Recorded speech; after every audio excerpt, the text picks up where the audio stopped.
¿qué hay detrás de nuestra realidad? ¿Quieres descubrir un universo completamente nuevo?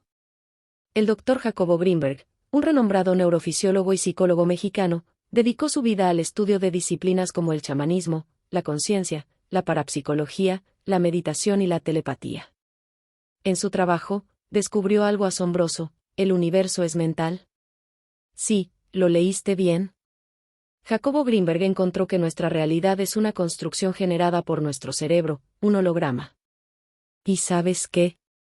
Si logras salir de ese holograma, tendrás el poder de deformar nuestra realidad. El Dr. Grinberg desarrolló la teoría sintérgica, que es la construcción de la realidad y la creación de la experiencia consciente. Además escribió más de 50 libros sobre estos temas, y aunque desapareció en 1994 de una forma muy misteriosa, su legado sigue siendo más relevante que nunca en la actualidad. Prepárate para cuestionar todo lo que creías saber sobre el mundo que te rodea. No te pierdas este fascinante viaje al universo mental. De iniciar. Has dicho la concepción chamánica de la existencia. Y sí quiero aclarar un poco qué es esto de chamánica o qué son los chamanes.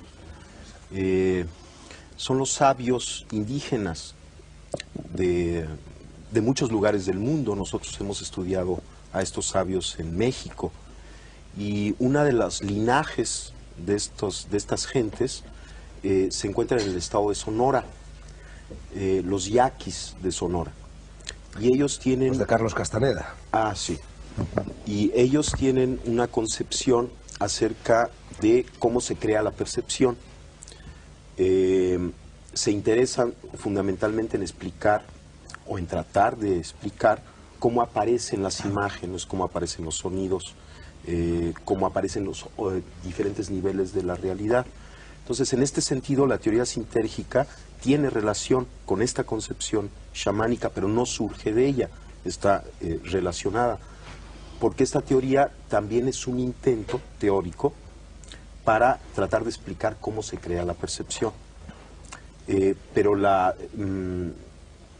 nomenclatura que utiliza es diferente a la que utilizan los chamanes, aunque las conclusiones son muy similares. La teoría sintérgica afirma que existe una organización básica del espacio. Esta organización básica sería como una matriz, un enrejado, una celosía, cuyo estado fundamental es de total coherencia y simetría. En esto está de acuerdo también la física contemporánea. Cualquier modificación en esta matriz fundamental del espacio, un instrumento físico la detecta como una partícula elemental.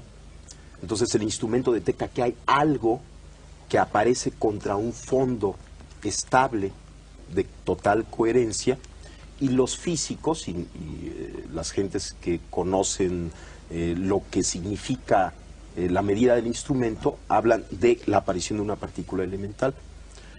La idea es que las distorsiones de la latiz, sobre todo las distorsiones complejas, son lo que podemos denominar objetos.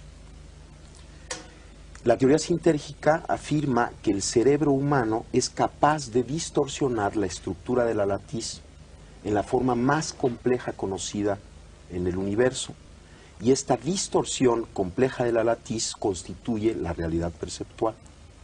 De tal forma que cada una de las actividades neuronales constituye una microdistorsión de la latiz. Y puesto que el cerebro humano contiene alrededor de entre 10.000 y 12.000 millones de elementos neuronales, cada microdistorsión, cada alteración de esta estructura básica del espacio interactúa entre sí, formando una macrodistorsión compleja, a la que la teoría le llama el campo neuronal. De tal forma que la hipótesis fundamental de la teoría sintérgica es que la percepción surge como resultado de la interacción del campo neuronal con la latiz del espacio. Existen diferentes niveles de interacción entre el campo neuronal y la latiz, y cada uno de estos niveles constituye o se asocia o se percibe como un nivel diferente de conciencia. Por ejemplo, existe la conciencia auditiva, la conciencia visual, son diferentes tipos de conciencias. y la teoría afirma que cada una de ellas está relacionada con los parámetros de esta interacción entre el campo neuronal y la latiz. Bueno, primero, no entiendo por qué alguien se toma el atributo de juzgar el entendimiento de los otros. O sea, es muy extraño. En segundo lugar, en toda creación de una teoría, para el creador de la teoría, la experiencia de la creación es un evento extraordinariamente interesante. Cuando la teoría se crea y se da como resultado final, el oyente de la teoría puede considerarla como producto de una intelectualización ajena a la experiencia. Pero toda creación de una teoría, cuando esta teoría es profunda, proviene de la experiencia. Por ejemplo, yo mencioné estos sabios indígenas que están interesados en explicar la percepción. Ellos tienen una teoría de la percepción, pero esta teoría de la percepción surge de su experiencia. Ellos perciben el mundo en cierta forma que es distinta a la percepción que tiene otro tipo de gente por haber nacido en otra cultura, simplemente por esto.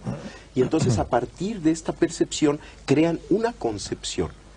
Lo interesante de la concepción y de todo intento específico por tratar de entender la percepción es que de alguna manera el intento de entender la percepción nos pone en el fundamento de cualquier realidad. En nuestra época, uno de los grandes peligros y uno de los grandes dolores que estamos viviendo es la pérdida del significado y la dispersión. O sea, nos encontramos muchas veces con gentes que realmente no tienen mucha idea ni de quién son, ni tienen algo que les ayude a entenderse y a llegar a su centro, a una unificación, a sí mismos. Entonces, el intento, por ejemplo, de explicar la percepción es un intento de lograr esta unificación, porque estaremos en la base de la creación de cualquier realidad, y entendiendo cómo se crea la realidad nos ayuda a unificarnos. Entonces no es un intelectualismo, sobre todo en el proceso de creación, porque la teoría fina, la teoría profunda, siempre surge de la experiencia. Yo quisiera dar dos consejos, pero antes algo muy interesante. Salvador y yo fuimos testigos de un evento extraordinario.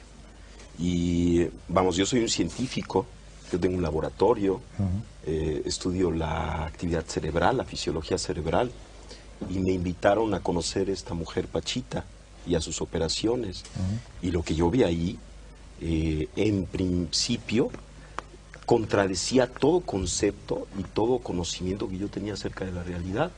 Y a mí lo que me enseñó esto que vi, que Salvador pues lo estaba describiendo, y que yo fui testigo también de aquello, lo que me enseñó es que yo no puedo decir cuál es el límite de la capacidad humana.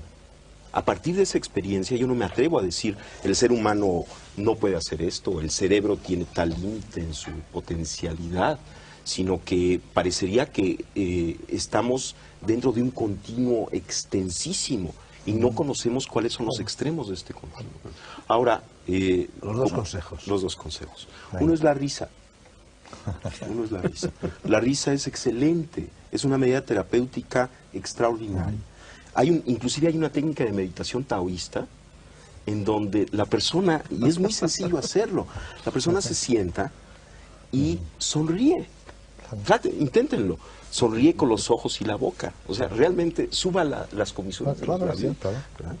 Y se coloca en esta situación. Inmediatamente hay una serie de mensajes que recibe nuestro cuerpo, que recibe nuestro cerebro. En primer lugar, todo está bien. Hay secreciones hormonales dadas por el cambio de fisonomía que producen un mejoramiento extraordinario de todos los sistemas fisiológicos. Ese es uno de los consejos, reírse. Mientras más nos riamos, mientras más nos demos buenas señales a nosotros mismos, vamos a estar más sanos. Y el segundo es la observación. que quizá en combinación con la risa pueda ser una medida terapéutica excelente. Somos capaces de observar inclusive aquello que pensamos que no se puede observar. Por ejemplo, en principio pensamos que no podemos observar nuestra actividad cerebral y sin embargo hay una técnica budista, el Vipassana, que enseña a una persona que la practica a observar su propia actividad cerebral. Y esta es una experiencia, sobre todo para un neurofisiólogo, extraordinaria, ¿no? El darse cuenta de que tiene un mecanismo de observación que le permite, por ejemplo, ver su propio cerebro. No solamente su propio cerebro, su actividad glandular, que le permite sentir su cuerpo parte por parte hasta lograr tener una imagen corporal unificada. Y lo que sabemos, y a partir de estas técnicas, es que el hecho de observar, por ejemplo, un tejido enfermo, un dolor, y observarlo con ecuanimidad, con calma, tiene un efecto de sanación. Entonces, este es el segundo consejo.